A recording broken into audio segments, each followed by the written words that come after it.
Do you really have to throw away dented cans? Whether homemade or store-bought, canned foods can provide a nice, reliable meal, but only if you're storing it the right way.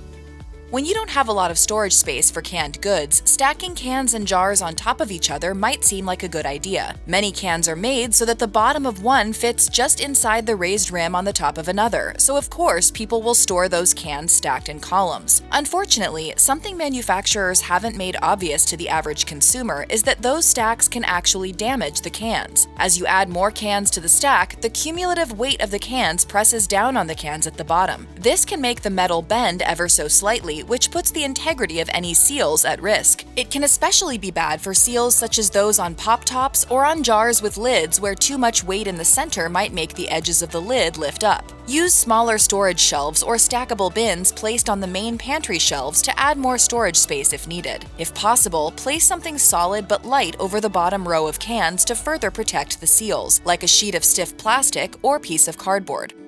Canned goods, whether commercial or home canned, are meant to last a long time. But a long time is relative, and how soon you should use up the food differs depending on who canned it. For commercially canned food, manufacturers may stamp a can with a best-by date that's a couple of years away, and the quality could remain very good for a time after that. But for home canned food, you should use that up within a year. Because that is where you have the most nutritional value. There's also the color stays better, the taste stays better within a year. If it looks like you won't be able to use all of it up, throw it out or remove the food from the can and freeze it if it's a food that freezes and thaws well. Many people do canning at different times of the year, so it's not as simple as noting that it's been 1 year and everything in the pantry needs to go. Some food may only be a few months old, while others are now sneaking past that 12-month mark. If none of these have dates, you might not remember which ones are the oldest, so be sure to label and date the jars as you finish each batch. You can buy canning labels for jars so you don't have to write directly on the glass. When you grab one of those cans for use, double-check the seal and look for signs of spoilage, even if you're using it before a year has gone by. Oftentimes, when people place cans in the pantry and don't use them, they'll later go shopping and place any newly bought cans in front of the unused ones. Instead of letting some old food linger, use a system called FIFO, or first in, first out. When you place a bunch of cans in the pantry and then buy more the next time you shop, don't place the new cans in front. Place them in the back with the older cans in front, so you see those first when you go to get some food. This assumes the best buy dates on the new cans are farther out than the dates on the older cans. If you somehow end up with new cans with a closer date, place those in front. As with any horizontal surface, the tops of cans gather dust, bacteria, and whatever else happens to fall on them. If you were to cut into one of these tops with a can opener or push a pop top down so that its seal breaks, you'd end up pushing that dust and gunk into the can and into the food. That's not only a gross image, but it could legitimately make you sick if the top happened to hold a drop of spoiled food or germs from someone's hands. The obvious solution is to wash the tops of each can, but this also brings up the question of when to wash it. If you wash the cans right when you get home from the store, you have some nice clean cans to use. But if you're planning to store the cans for a while, more dust will settle on the lids. That makes your previous cleaning pointless. If you don't already, it may be best to get in the habit of washing the can tops when you're about to use them. You may also want to consider storing the cans upside down to help cut down on the dust that could fall on the tops. Dented cans are not as simple as they seem. Some dents are minor enough so that you can ignore them, but others make the canned goods unsafe to eat, even if the actual dent is small. You need to look both at the depth of the dent and where the dent is on the can. In general, deep dents are a bad sign. Don't buy those. If you bought canned goods and dropped them, for example, you'll have to toss any that ended up with a deep dent. If you see a sharp or deep dent, or any sign that the seam is pulling apart or damaged, just pitch it.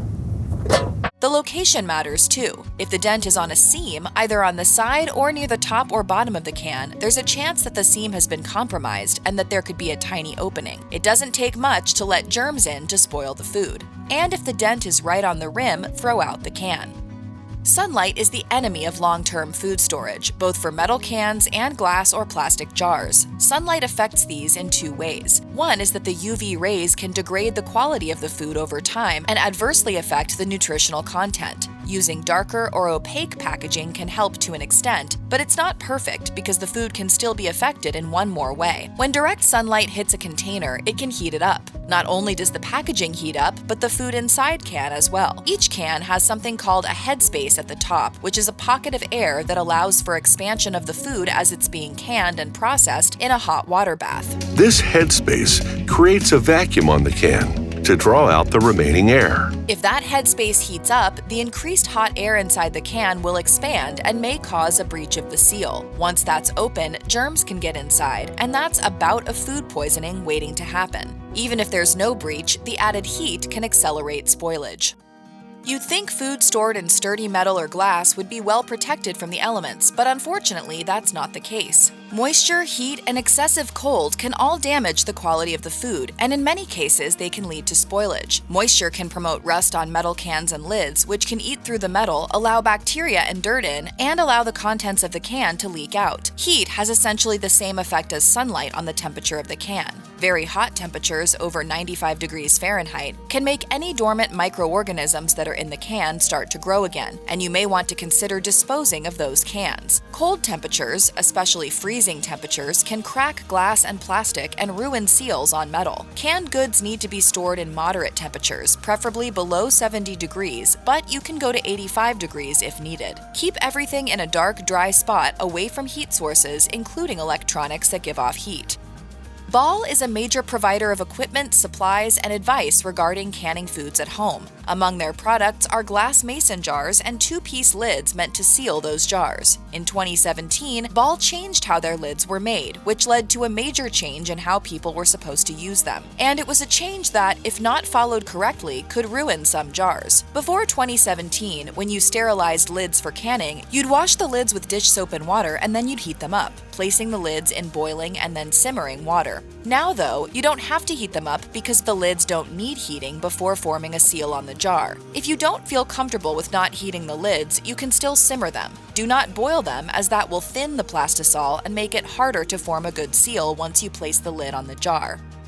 When you can food year after year, you can either spend a lot of money on new supplies, or you can see if any of the materials you used in last year's batch are reusable. Some are and some aren't. Newer glass jars that are in good condition are reusable, but be careful. Always inspect the jars for cracks and other defects before reusing. You want to check your jars. You want to make sure there are no cracks. Basically, if anything looks strange to the eye, you probably shouldn't use it. It's common for jars to get little nicks and divots around the rim, and once you find those, you want to stop using the jar for things that need a sterile environment. The rings are reusable if they are in good shape, but the flat lid portion can only be used once. Some people try to find older jars at thrift stores and garage sales, but these aren't always the best options, even if they were previously used only for canning. Older glass jars may not be tempered, and they may have tiny cracks that would expand when the jar is heated. And some jars may look like canning jars, but they weren't actually made for use in canning. It's often best to buy new jars and just reuse those until they develop defects. No matter how much you prefer home canned goods, never store only home canned goods in your pantry. This has to do with the fact that home canned food is subject to spoilage and other problems much sooner than commercially canned food. Home canned food is more at risk of developing issues with damaged lids and breached seals from acidic foods, and the risk of something going wrong during the canning process is always present. Storing only home canned goods could be restrictive in terms of variety unless you made the effort to can several different types of fruits, vegetables, sauces, and more. Have a mix of home canned and store-bought foods that allow you to eat without getting bored by the food you have, and include other forms of shelf-stable foods like those that are freeze-dried. This is especially important if you're going for more self-sufficiency. You'll want different types of shelf-stable foods to ensure that if something happens to one form, you have a few others that you can still eat. There are a few styles of jars and lids used in home canning, but the flat lid and ring are the most common. When you're canning the food, you place the flat lid on the jar and then tighten the ring over that. And most people leave both on the can from that point on until they open the can in the future. The problem is that if the seal on the lid breaks for whatever reason, you may not realize it until the food has had a chance to develop moldy spots and become impossible to save. This is because the ring hides the edges of the flat lid from view and keeps the flat portion relatively stable. You won't know anything is wrong until you remove the lid and see or smell the damage. The rings can also trap moisture, either from the water bath or from condensation. That moisture can promote rust, as mentioned, and eat away at the seal. It's better to remove the rings before storing the finished jars. Once you open the can lid, you'll reapply the ring to help hold the flat portion down each time you put the jar back in the refrigerator.